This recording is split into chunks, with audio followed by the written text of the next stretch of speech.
It is my great pleasure to welcome Asha Jadeja. She is a known personality in Silicon Valley.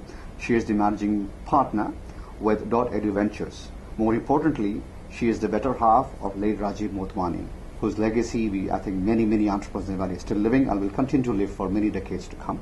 Asha, it's truly a pleasure to welcome you. Thank you. Thank you, Matthew. It's really good to be here. I think you don't need any introduction, especially Rajiv doesn't need any introduction in Silicon Valley. True. I think, like I said in my intro, generations to come will benefit from his legacy, the work he has done and left behind. But you are doing something interesting. I know you are a woman in your own right, an entrepreneur, an investor, an advisor to many other startups. But more importantly, I want to focus on your work, your involvement as somebody who's leading this great foundation called Motwani Foundation. Let's talk a bit about the initial efforts when it started 2.5 years ago, and then we'll take it forward. The reason I'm focusing on the Motwani Foundation as opposed to just my venture capital fund is partly to capture the spirit and the legacy of what Rajiv has done for the Valley and what he's still doing. Actually, it's very interesting how a lot of the things that he had started off are still in, having a great momentum, making a lot of impact in the lives of a lot of people. And just the other day, I had, I ran into someone who was saying that at the last Rajiv Circle meeting, the kind of emotion that was there for people who came for this Rajiv Circle. There's a group called Rajiv Circle, which his students have founded. It was like Rajiv was here yesterday. So I feel that given that kind of, goodwill and affection and respect that he has in the Valley, that it was important that somebody keep that legacy and that spirit of giving alive and kicking.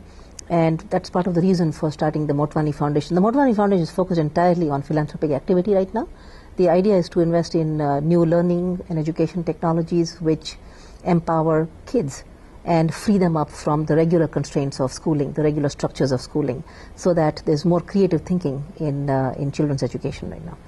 But you're also talking about empowering entrepreneurs at the grassroots level. So if you can elaborate a bit on that. So that is that is for investing in entrepreneurs who come up with really interesting, workable, efficient solutions for delivering this kind of learning outside of school boundaries. So what's really interesting there is that we are actually, resting our entire premise on the model, on the assumption that kids learn best if left alone. Actually, so they don't really need to be in schools, they don't really need to be in expensive buildings. They can learn if they have very simple learning tools with them. It's of course age specific, but it's a pretty radical idea. And so the idea is for us to find entrepreneurs who are thinking along those lines of thinking beyond, outside of the box. And we invest in those entrepreneurs and I think of it as an investment because we really do have a requirement that even in social ventures, our entrepreneurs think of sustainability of their model, how they are going to make money, how are they going to charge for their services, so that the great work that they are doing is sustainable in the long haul. So there's a distinction that it is actually a business model where you're focusing on ROI. But social entrepreneurship per se hasn't done really well in the last few years. So we need a radical shift there itself. Any thoughts on that? Yes, there is. Well, there's, fortunately for me, I'm not the first one starting this model of investing. There are other people like Acumen Fund in New York, for example, of which I'm a partner, has been, they call it a model of investing called patient capital, as opposed to venture capital. Venture capital is something where the time horizon is shorter. You're looking at getting your exit quicker than normal, than in patient capital. In patient capital, it's more like this is a long-term investment. So if you're investing in a slum school, in an entrepreneur who has started a slum school with a radical new idea where there are no buildings, and you're still teaching kids in a very effective way, then their sort of the revenue stream that you're thinking of for them is very different from a software company. And so venture capital is something, social capital or patient capital is something where you're saying it's okay for them to return our capital after 20 years. I want to take you back to Rajiv days, because I think the more we reiterate, the better it gets. Yes, in my opinion. yes. For the benefit of the aspiring entrepreneur. Yes. Take you back to the Google story. Sergey, I think, was very attached to the advice and relationship with Rajiv. So what did Rajiv used to see in these kind of entrepreneurs? I mean, Google wasn't Google at the time when he actually started advising.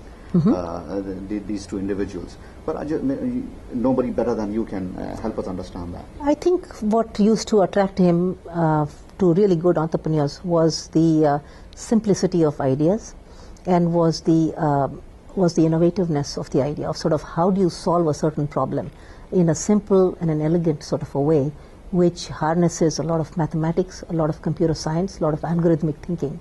And so it was pretty intellectual, heavy exercise in the sense that this wasn't something somebody like myself could have done.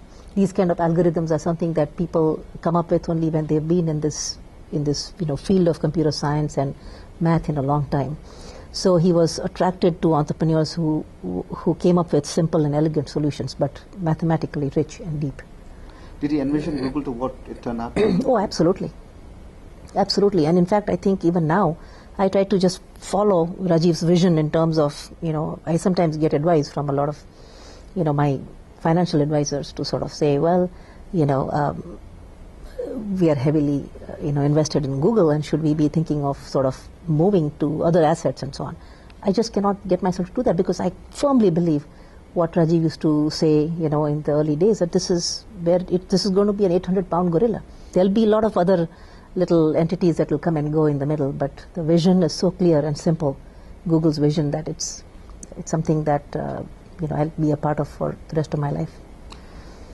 What do you see the difference now? It's almost going to be a decade. So the new emerging entrepreneurs, do you pick up some subtle differences? Do you think they are, more smarter in terms of understanding the next wave that's going to come? They're better connected. I think the next generation of entrepreneurs that's coming up is way better connected than even the Web 1.0 generation, which is all of us. They just have access to tools and information, and immediate crowdsourcing and immediate crowd effect that we never had in the Web 1.0. I think that's the biggest difference in the new generation of entrepreneurs. And the ones who are savvy know exactly how to tap into it. So there is that shift for sure. The second shift, which I hope to influence in my own investments, is a shift which goes to a shift into entrepreneurs who are thinking less consumption and more of sort of experiential involvement with the web.